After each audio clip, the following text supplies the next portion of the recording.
Alors, Charles Dubois, merci d'avoir accepté cette invitation à cette mini-entrevue concernant le collectif des nouveaux gardiens de phare.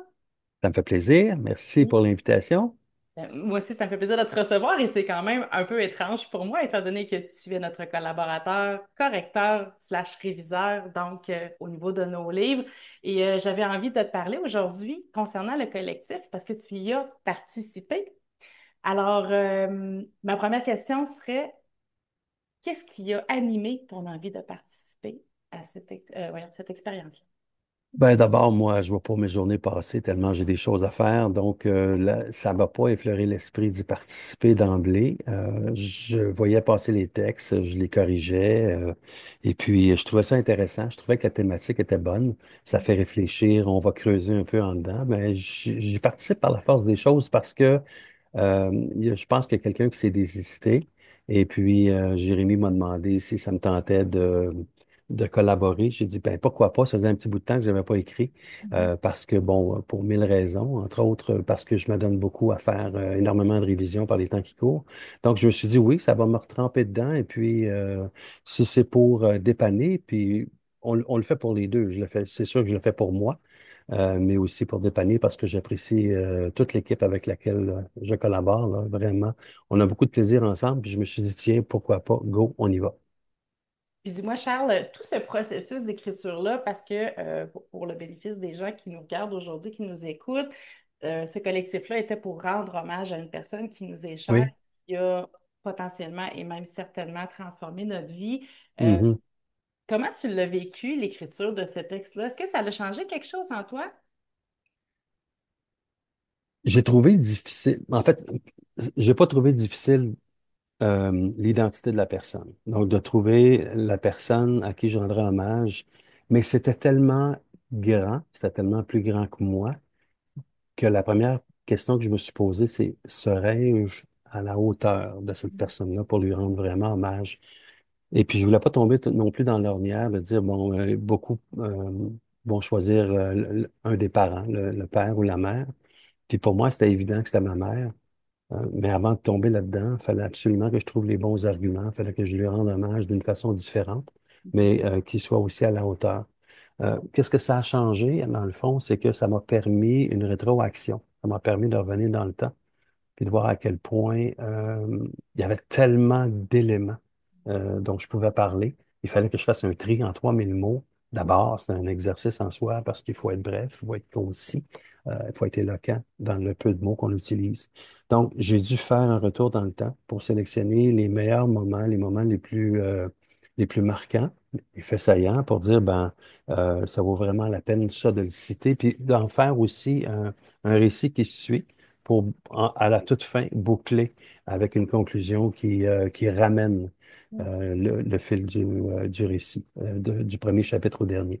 Donc, je voulais trouver une structure qui était intéressante. Donc, ça m'a fait vraiment travailler, ça m'a fait faire une petite prise de conscience, puis surtout un retour dans le temps.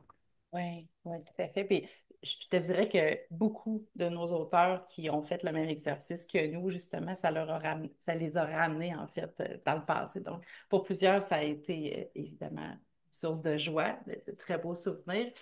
Et dans toute cette aventure-là, qui, somme toute, pour toi, a été très courte, parce que tu t'es concentré principalement sur l'écriture de ton texte, ce que je me demande, c'est est-ce que tu as eu un défi ou quelque chose de vraiment que tu as apprécié le plus à travers ton écriture? Ça peut être un ou les deux, là. Le défi, c'était vraiment de rendre justice en 3 000 mots. Ça, c'était le défi par excellence. Mhm. Euh, ce qui était aussi facile, non, moins facile. J'ai écrit il y a quelques années un livre où c'était 10 petites nouvelles humoristiques. Et puis, moi, ce que j'ai voulu faire là-dedans, c'est un exercice de vocabulaire, un exercice de français pour démontrer que quand on écrit un livre, ben, il y a plusieurs façons de le faire, mais pour aussi trouver la ligne conductrice avec mon travail de correcteur, c'était d'écrire un livre en utilisant le moins possible le même mot. Mhm. Donc, il y avait un de mes copains il avait lu mon livre, m'avait dit, je ne sais pas si j'ai répertorié 3 fois des mots qui se répètent.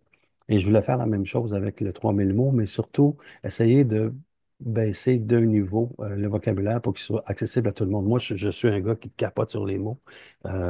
Tu sais, j'adore la possibilité qu'ils offrent. Puis ça a été un travail pour moi de le faire aussi. Je l'ai fait lire à ma conjointe, à ma blonde, et puis elle m'a ramené un peu sur terre aussi. Parce que je pensais que d'emblée, c'était correct, là. Mais elle m'a dit, ben ça, je suis pas sûr, tu sais, que ça va passer. Tu reviens dans tes vieilles habitudes, mon vieux. Fait que, effectivement, donc, et ça m'a fait vraiment travailler de ce côté-là, mais n'empêche que j'ai voulu en conserver un peu parce que pour moi, ce qui est important quand on lit un livre, c'est qu'on visite l'univers de la personne qui écrit, mais aussi, c'est bon d'ouvrir des horizons, de ne pas toujours avoir un vocabulaire qui est monochrome.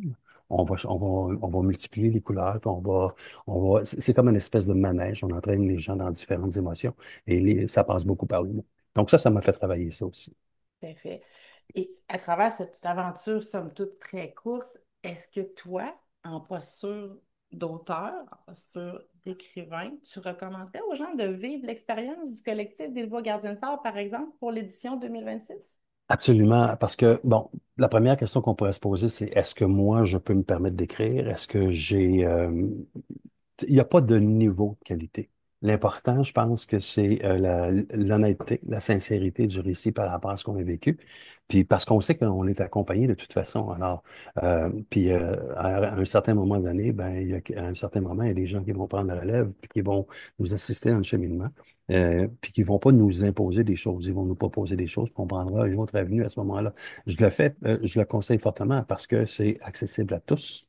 Et puis, c'est une très belle aventure qui pourrait donner la piqûre, puis le goût de faire autre chose, puis de faire différents écrits, des plus longs, des plus courts, des aussi courts, mais au moins de briser la glace avec cet univers-là, puis de dire oui, je suis fait pour ça, puis j'aime ça, puis pourquoi pas continuer. Alors oui, je le conseille fortement. Tout à fait. Écoute, merci Charles de ton témoignage. J'apprécie vraiment ta présence et merci d'avoir pris le temps avec nous pour cette mini-entrevue. Et Ça m'a écoute, fait plaisir. on va se revoir certainement au lancement. Oui, ben, j'ai bien hâte de voir l'ensemble de tout ce que ça va donner. C'est comme une espèce de petite courte pointe hein, d'émotion quand les gens ont le livre entre les mains, d'aller voir, parce que moi, je le dis, là, je suis dans le secret des dieux parce que je suis un des premiers à lire, avec toi d'ailleurs, mais je trouve que c'est très varié. Les gens vont dans différentes sphères, touchent à différentes cordes, fait qu'il y en a pour tous les goûts. Alors, je pense que les gens vont apprécier. Alors, merci beaucoup pour le beau moment. Merci à toi. Bye bye. Merci, au revoir.